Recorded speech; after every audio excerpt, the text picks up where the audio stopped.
কক্সবাজারে বৌদ্ধপল্লীতে কিশোর গ্যাংয়ের হামলার ঘটনা ঘটেছে।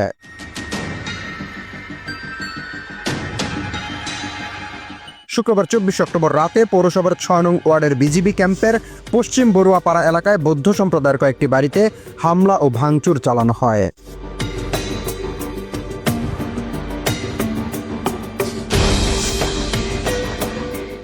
সরজমিনে ভুক্তভোগী পরিবারের সদস্যরা জানান, রামুর কেন্দ্রীয় সীমা বিহারে ধর্মীয় উৎসব কঠিন চিবর দান শেষ করে রত্না বড়ুয়া, শিপন বড়ুয়া, রিগান বড়ুয়া, ডালিম বড়ুয়া সহ আরও কয়েকজন দুটি সিএনজি করে বাড়ি ফিরছিলেন। বাড়ির সামনে এসে সিএনজির ভাড়া পরিশোধের সময় পার্শ্ববর্তী শিকদার পাড়ার বাসিন্দা ছোট ও আরাফাত সহ কয়েকজন রাস্তায় গাড়ি রাখায় তাদের উদ্দেশ্যে গালিগালাজ শুরু করেন। এতে শিপন বড়ুয়া সহ অন্যরা প্রতিবাদ করলে কিছুক্ষণ পর ফয়েজ রাজু, ছোট আরাফাত, মনিরুল হক, সৈয়দুল হক এবং ইমন সহ 15 থেকে 20 জন মিলে রত্না বড়ুয়ার বসত বাড়িতে ও আশেপাশের কয়েকটি বাড়িতে হামলা ও ব্যাপক ভাঙচুর চালায়।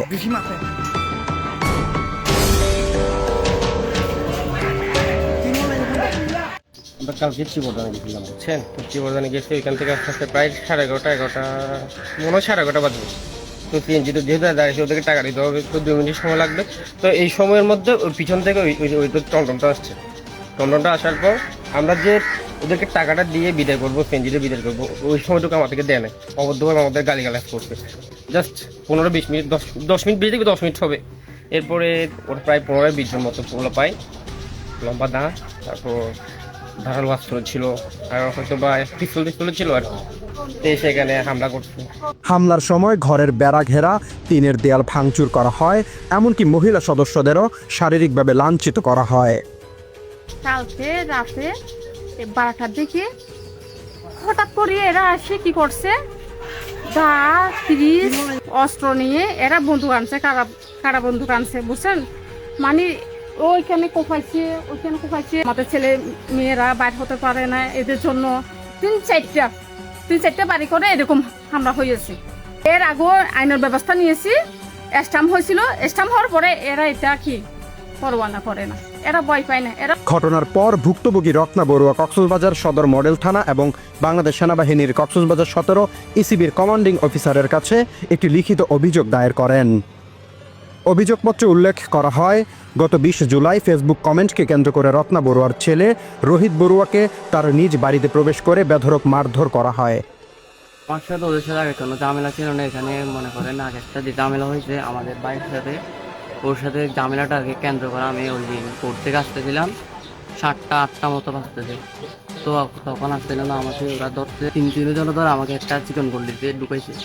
তারপর আমাকে গিয়া রাজু বলে যে ও অনেক মারছে, আরেকটা গিয়া সিটি কলেজের আলী বলে, আলী এবং ছোট্ট আমাকে গিয়া রাজু ছোট্ট আমাকে গিয়ে জীবিত আসছে এবং গিয়া সিটি কলেজের আলী ছুরি দিয়ে এরোপাতারি গিয়া করতেছে। আমার হাতে 1-2টা লাগে এবং আমি যখন চিৎকার করি তখন ওরা এখান থেকে পালাই যায় এবং আমি যখন ছুটকে পাইছি দুধ দিয়ে চলে আসছে এখান থেকে। পরদিন থানায় অভিযোগের পর স্থানীয়ভাবে বিষয়টি সমাধান করা হয়, কিন্তু পরবর্তীতে হামলাকারীরা সেই সালিশের শর্ত ভেঙে প্রতিনিয়ত মোটরসাইকেল করে এলাকায় আতঙ্ক সৃষ্টি করে। 10 অক্টোবর রত্না বড়ুয়ার ভাগিনা আকাশ বড়ুয়াকেও একই চক্র অপহরণ করে মারধর করে।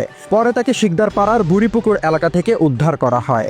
আপনার একটা সামান্য পোস্ট শেয়ার করছিলাম আমি, তো এখানেও আলোচনা ছেলেটা আছে, তো হাহা দিছে, তো আমার বলতেছে বা হাহা কেন দিত, তাই একটা ছোটখাটো একটা বিষয় নিয়ে ঝামেলা হয়েছে। তো ওরা 3-4 জন ছেলেরা ছিল বাইক নিয়ে, 3-4টা নিয়ে বাইক নিয়ে আসছিল এলাকায়।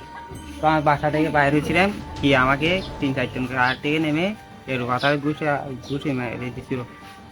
এলাকার সামাজিক যারা আছে সবাই একটা বিচার হয়েছিল, স্টাম্প হয়েছিল। স্টাম্প হওয়ার পর দেখি সব সমাধান হয়েছে। তারপর পরে 2-3 দিন হয়ে গেছে, ওরা আবার 3-4টা বাইক নিয়ে এখানে আসছে। আমি এখানে দাঁড়াইছিলাম, তো আমাকে ডাকছিল বাইকে উঠ। আমি বলতেছে ভাই বাইকে কেন, হয়তো কথা আছে। অভিযোগে আরও বলা হয়, অতীতের ঘটনার ধারাবাহিকতায় 24 অক্টোবর রাত 11:30টার দিকে ভুক্তভোগীরা ধর্মীয় অনুষ্ঠান শেষ করে বাড়ি ফেরার সময় মনিরুল হকের ছেলে ছোট জাত ধর্ম তুলে অকথ্য ভাষায় গালিগালাজ করেন। প্রতিবাদ করলে ছোট মোবাইল ফোনে ডেকে আনে আরও 15 থেকে 20 জনকে।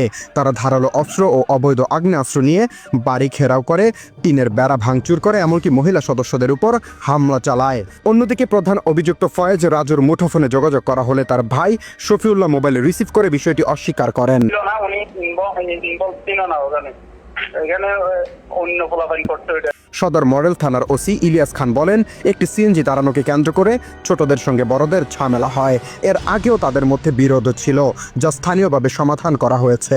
তিনি দাবি করেন, এখানে কোনো সাম্প্রদায়িক ঘটনা ঘটেনি, তবে পুলিশ বিষয়টি তদন্ত করছে। ব্যবস্থা তদন্ত চলছে, একটা বাড়িতে একাধিক বাড়িতে না, এটা একটা সিএনজি দাঁড়ানোকে ঘটনাকে কেন্দ্র করে ছোটদের আর বড়দের মধ্যে ঝামেলা হয়েছে, অন্য কোনো ঝামেলা না, এটা সিএনজি দাঁড়ানোকে কেন্দ্র করে। এর আগে ঘটনা ঘটতে তারা নিজেরাই দুই পক্ষ যেহেতু পাড়া প্রতিবেশী তারা বসে সমাধান করছে, তারা এটা নিয়ে আর অভিযোগ করেনি। আজকেও তারা সমাধান করবে বলে আমাদের আশ্বস্ত করেছে। তারপর আমাদের টিম কাজ করতেছে মূল ফ্যাক্ট ইস্যু কি আসলে কি সাম্প্রদায়িক কোনো ঘটনা, এটা একটা সিএনজি দাঁড়ানোকে কেন্দ্র করে এটা ভিন্ন খাতে প্রবাহিত করাটা মনে হয় সমীচীন হবে না। তারপরে আমরা এটা সর্বাধিক গুরুত্ব দিয়ে দেখতেছি। বৃহত্তর শিকদার পাড়ার সমাজ কমিটির সভাপতি ওসমান গনি বলেন, ঘটনাটি অত্যন্ত দুঃখজনক ও অমানবিক। এদের আচরণ এক প্রকার কিশোর গ্যাংয়ের মতো। আগেও এমন হামলা হয়েছিল, তখন আমি সমাধান করেছিলাম, কিন্তু এবার তা সম্ভব নয়। সংখ্যালঘু হলেও তারা মানুষ, আমরা পাশাপাশি থাকি, তারা কখনো আমাদের কথার বাইরে যায় না। আসলে এটা খুবই প্যাথেটিক এবং অমানবিক। কিশোর গ্যাং এর মতো ধরেন শিকদার পাড়ার দুজন আছে, অন্যান্য পাড়া থেকে আরো হায়ার করে নিয়ে আসে অনেকগুলো ছেলে পিলে। গতবারও মারামারি হয়ে এরপর আমি সমাধান করে দিচ্ছি। তো এটা মোটামুটি 2 মাস, 2.5 মাস, 3 মাস মতো গেছে আর কি। এখন আবার করছে কি ঘটনা, থানা থেকেও ফোন দিছিল, বলছিল ভাই এটা একটু আপনি সমাধান করেন। আমি বললাম যে ভাই এই রিস্ক আমি নিব না, যাদের বিচার করছে এখনো 3 মাস হয় না, এক্সট্রা আমার হাতে জমা আছে। এখন যদি আবার এইভাবে যদি লম্বা কিরিজ নিয়ে দৌড়ায়, সংখ্যালঘু বলে তারাও তো একটা মানুষ, পাশাপাশি থাকে, তারা কখনো আমাদের কথার উপরে জীবনেও কথা বলে না। ভুক্তভোগী পরিবারগুলো জানায়, তারা সংখ্যালঘু হওয়ায় এমন চরম আতঙ্কে দিন কাটাচ্ছেন। বৌদ্ধপল্লীতে কিশোর গ্যাংয়ের এমন হামলায় স্থানীয়দের মধ্যে দেখা গিয়েছে গভীর উদ্বেগ ও ক্ষোভ।